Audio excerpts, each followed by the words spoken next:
ఓం శ్రీ సాయిరామ్. నా పేరు శిముకుర్తి రేవతి.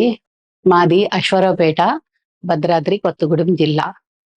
ఫస్ట్ మేము స్వామి దగ్గరికి ఇలాగనే బజార్లో అందరూ వెళ్తా ఉంటే మామూలుగా వెళ్ళామండి. అంటే అప్పుడు అంత భక్తిభావంతో కాదు, వెళ్ళాం సరదాగా వెళ్ళాలి చెయ్యాలని. కానీ అక్కడికి వెళ్ళిన తర్వాత ఆ భజనలోను దాంట్లో బాగా ఆనందం ఉండేది, చెప్పలేం గాని. ఎందుకునో గాని భజనకి వెళ్ళాలి వెళ్ళాలి అనే ఆతృత ఉండేది. ఆ టైం ముసరికల్లా ముందుగా వెళ్ళిపోయాము. ముందుగా వెళ్ళి భజనలో కూర్చొని భజన మాత్రం బాగా ఆస్వాదించేవాళ్ళం అండి, బాగా ఆస్వాదించేవాళ్ళం. ఏంటో తెలియని ఆనందం అలాగా అలవాటైంది. మా వీధికే అలా అలా అందరూ వెళ్తా ఉంటే మా వీధికి ఇప్పుడు సత్యసాయి నగర్ అని రిజిస్ట్రేషన్ కూడా అయిందండి. సత్యసాయి నగర్ అని ఫస్ట్ భజన మండలి, తర్వాత సమితి అయిందండి. ఏ ఏ ప్రోగ్రాం వచ్చినా గానీ, ఏదన్నా సమితి తరపున ఎటువంటి సేవా కార్యక్రమాలు ఉన్నా గానీ అన్నిట్లోనూ వెళ్ళేవాళ్ళం. సపోజ్ నారాయణ సేవ, ప్రోటీన్ ఫుడ్, నగర సంకీర్తన. ఒకసారి ఇలానే సామమూర్తి గారు, అనిల్ కుమార్ చాలా మంది వచ్చేవారు కదండి.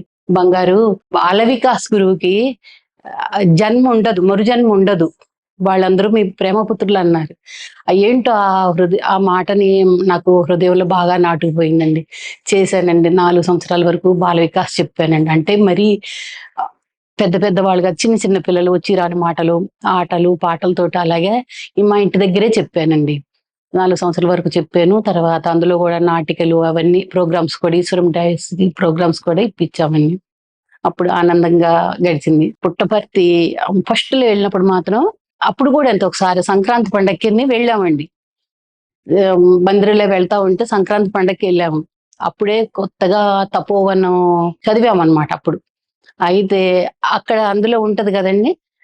స్వామి అల్లంత దూరంలో ఉన్నప్పుడు ఎప్పుడా, ఎప్పుడా, ఎప్పుడా అని చూసి ఎదురు చూస్తూ ఉన్నంత రోజులు వచ్చినంత స్వామి కనపడేసరికల్లా మాకు ఈ రోజు కోసమేనా మనం ఇంత చేసుకున్నది. ఎక్కడో చిన్న స్వామి పటం పెట్టుకొని భజనలు చేసే స్వామి ఈ స్వామి అటువంటిది కన్నులారా దర్శించాము. మా కన్నులు ఎంత ధన్యమైందో, మేము ఎంత ధన్యమయ్యామో అని బాగా ఆ రోజు ఫస్ట్ చూడటం, ఫస్ట్ దర్శనం మాత్రం అది కాబట్టి బాగా ఇప్పటికీ మా మనసులో నిలిచిపోయిందండి.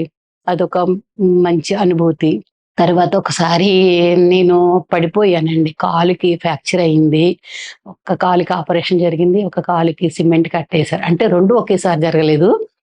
అయితే అందరూ భజనలకెళ్తుంటే అప్పట్లో భజనలో బాగా అనుభూతి పొందేవాళ్ళం గదండీ. అందరూ వెళ్తా ఉంటే మనసు బాధగా అనిపిచ్చేది. నాకు ఎళ్ళలేకపోయాననని అనిపిచ్చేది. తర్వాత స్వామి ఎట్లైనా నీ మందిరానికి తీసుకెళ్ళు, నీ సేవ చేయించు, ఏదో రకంగా అట్లా వేడుకుంటే అట్లా మందిరానికి, భజనలకి అలవాటయ్యామండి.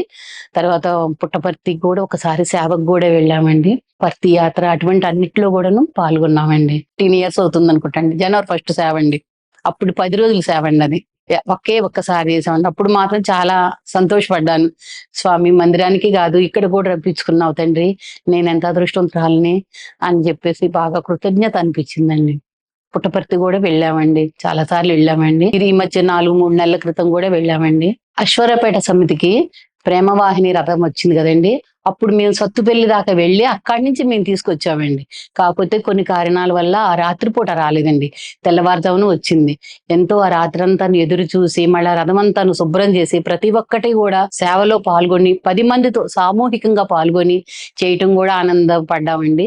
స్వామితో పాటు రథంతో పాటు మేము వెళ్తా ఉంటే ఇక మాకిక్కడ ఊళ్ళో ఉన్నట్టు అనిపించలేదండి. పుట్టపర్తిలో తిరిగినట్టే స్వామి మా వెంట ఉన్నట్లే అనిపించిందండి. పూలదండలు కట్టటము, తర్వాత ఇక్కడ తెలంగాణ బతుకమ్మలని ఆటితోటి సాంస్కృతిక కార్యక్రమాలతోటి బాగా జరిగిందండి. చాలా ఆనందపడ్డామండి. మాకు చాలా సంతోషం అనిపించిందండి. మాకొక బాబు, 2 మనవళ్ళండి.